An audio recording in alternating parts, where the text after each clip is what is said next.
Hi, and welcome to my Chapter 5 reflection on principles of design. Our first principle is called focal point or emphasis. This is what the artist wants to show you what is more important in the entire picture and what draws the eye also.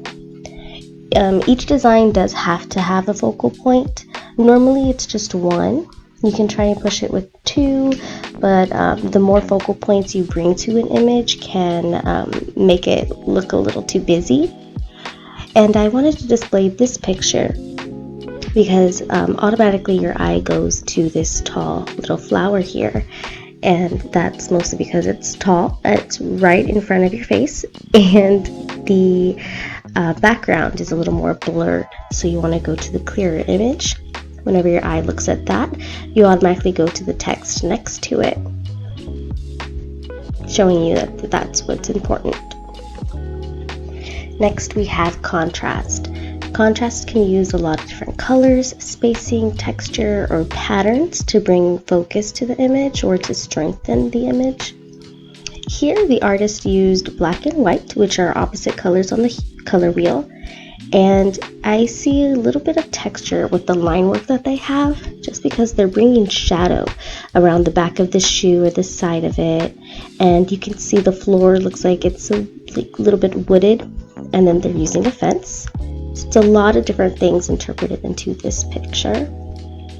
And I wanted to show you color as well. So this just has a lot of contrast.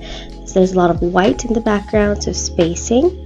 And all the bright, vibrant colors just give it a lot of contrast. Next, we have balance. Balance is just that. It's just visual balance. So there's a lot of symmetry in it. But there are three different types of balance. The first one being symmetry, or symmetrical, which is this image here, displayed by the thirsty flamingos. Then we have asymmetrical, which gives it also a visual balance, but it's not mirrored. There is also radial balance. This one is mostly circles and symmetry. This one I would think would be more of a mixture between asymmetrical and radial balance, since the circle isn't going directly into the center. We also have movement. Movement is what creates flow on the design so that your eye follows. And you can create this effect using action, line work, or blur, and sometimes even perception. And here the artist is using action and blur.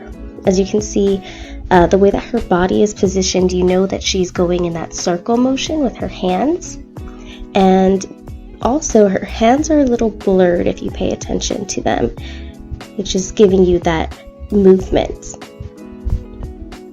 And I also wanted to display a line movement, which if you look here in this very famous painting, the background, you can see the clouds, how they're going in that curvy nature. So with line work, you can create that movement using curvy lines, diagonal lines, any kind of line work really, and that would really help you display that movement in an image that you would like.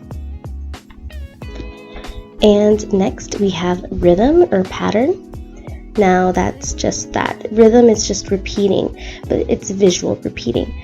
So you can use that by using patterns. Like in this picture, you can see that they're just using that same little petal look, going all around in a circle.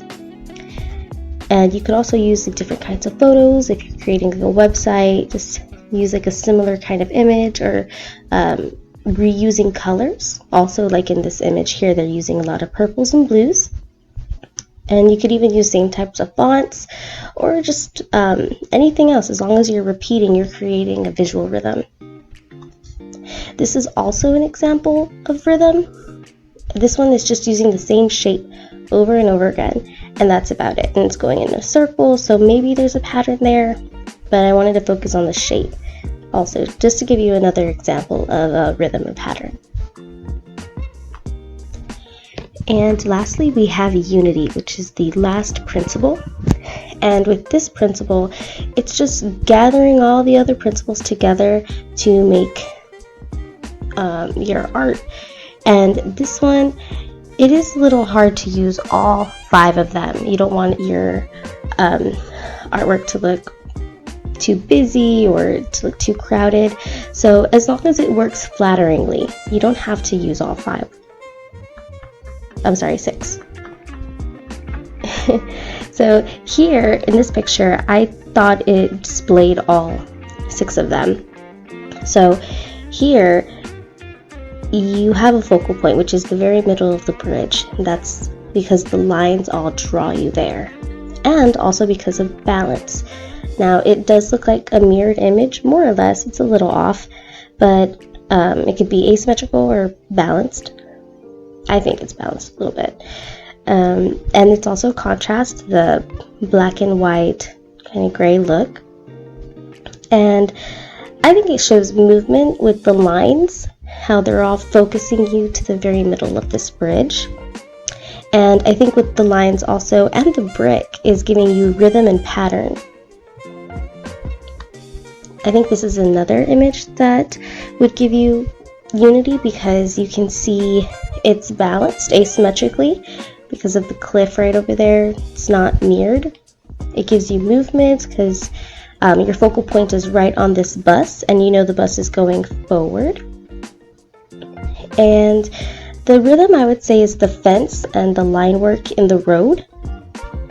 And the contrast is the red and the blue color, and the spacing if you want to include that. But the red and blue, I believe those are the opposite colors on the color wheel, which gives it a good contrast. And that is all I have for this presentation today. Please let me know what you guys think.